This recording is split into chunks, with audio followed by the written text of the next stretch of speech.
জুড়ে আজ আইসিএসসি আইএসসির ফল প্রকাশিত হয়েছে এবং নজর কাড়া সাফল্য দিল্লি বোর্ডের আইসিএসসিতে রাজ্যে পাশের হার ৯৯.22%। কথা বলবো আমাদের প্রতিনিধি কৃষ্ণেন্দু অধিকারীর সঙ্গে। কৃষ্ণেন্দু, কি জানা যাচ্ছে, কেমন ফল করলো বাংলার ছেলেমেয়েরা?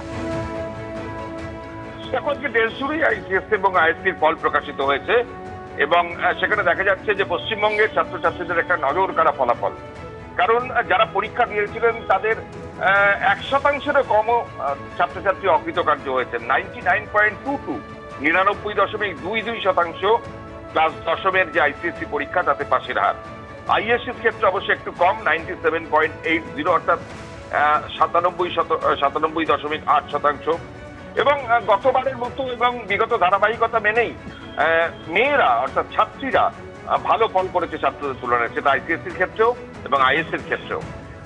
এখানে রাজ্যের প্রায় 426টা স্কুল আইসিএসসি পরীক্ষা দিয়েছিল, মানে সেখানকার ছাত্রছাত্রীরা।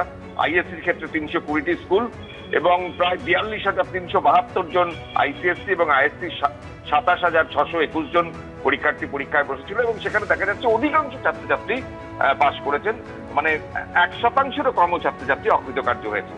এবং এ রাজ্যের যে স্কুলগুলো আছে সেই রাজ্যের স্কুলগুলোর মধ্যে প্রচুর ছাত্রছাত্রী 99%-এর ওপর নম্বর পেয়েছেন।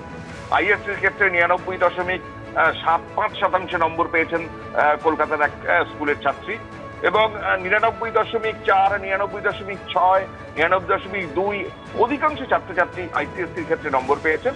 অর্থাৎ প্রচুর নম্বর যেমন পেয়েছে এবং পাশের হার যেমন দেদার, তেমনি প্রচুর নম্বরের ক্ষেত্রে বা সর্বোচ্চ নম্বরের ক্ষেত্রেও কিন্তু এ রাজ্যের একটা নজর কাড়া সাফল্য দেখা যাচ্ছে।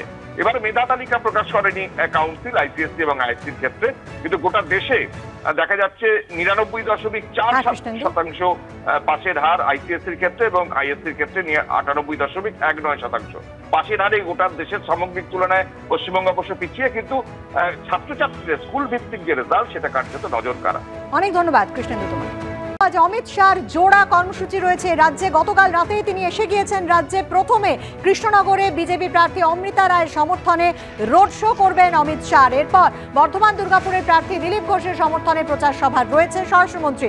প্রথমেই কৃষ্ণনগর, সেখানে রোড শো রয়েছে। আমরা সরাসরি চলে যাচ্ছি আমাদের প্রতিনিধি অরিত্রিক ভট্টাচার্যের কাছে। অরিত্রিক, এই কৃষ্ণনগরে এই রোড শোর জন্য আমরা দেখতেই পাচ্ছি যে প্রস্তুতি একেবারে সারা। কখন এসে পৌঁছচ্ছেন অমিত শাহ? দেখো, আর কিছুক্ষণের অপেক্ষা এবং তারপরেই কেন্দ্রীয় স্বরাষ্ট্রমন্ত্রী অমিত শাহ কৃষ্ণনগরে এসে পৌঁছবেন। ইতিমধ্যেই তিনি গত রাত্রিরে দুর্গাপুরে ছিলেন, সেখান থেকে হেলিকপ্টারে রওনা দিয়ে দিয়েছেন বলেই বিজেপি সূত্রে জানা যাচ্ছে। তোমাকে একটু দেখিয়ে নিই যে রোড শো কিছুক্ষণের মধ্যেই শুরু হবে। তার আগে একেবারে প্রস্তুত হয়ে রয়েছেন বিজেপি কর্মী সমর্থকরা। আমরা জানি আগামীকালকে রাজ্যের তৃতীয় দফার নির্বাচন, যে 4টি কেন্দ্রে নির্বাচন, সেখানে প্রচার গতকাল বন্ধ হয়ে গেলেও পরবর্তী যে কেন্দ্রগুলো রয়েছে অর্থাৎ চতুর্থ দফার যে কেন্দ্রগুলো রয়েছে 13ই মে যেখানে ভোট হবে, তার প্রচার কিন্তু এখনো তুঙ্গে এবং সেই মতোই অমিত শাহ আজকে সকালবেলায় কিন্তু কৃষ্ণনগরে এসে পৌঁছচ্ছেন।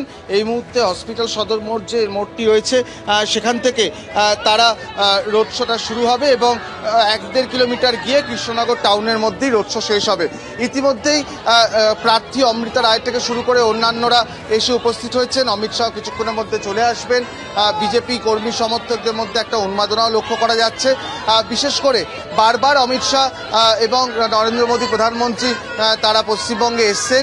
পশ্চিমবঙ্গের দুর্নীতি থেকে শুরু করে সন্দেশখালী ইস্যু বিভিন্ন কিছু নিয়ে সরব হয়েছেন এবং তারপরে পরপর রাজনৈতিক পট পরিবর্তন ঘটতে থেকেছে, বিভিন্ন ইস্যু সামনে এসছে। সেই পরিপ্রেক্ষিতে এবার যে রোড শো, সেখানে তিনি কোনো বক্তব্য রাখেন কিনা এবং দুর্গাপুরে তার যে জনসভা রয়েছে সেখানে তার বক্তব্যে কোন কোন বিষয়গুলো উঠে আসে, কোন ভাষায় তিনি তৃণমূল কংগ্রেসকে এখানে আক্রমণ করেন, সেদিকে নজর থাকবে। তবে আপাতত কৃষ্ণনগর চতুর্থ দফার অন্যতম গুরুত্বপূর্ণ কেন্দ্র, সেখানে যে রোড শো হবে তার জন্য প্রস্তুতি সারা।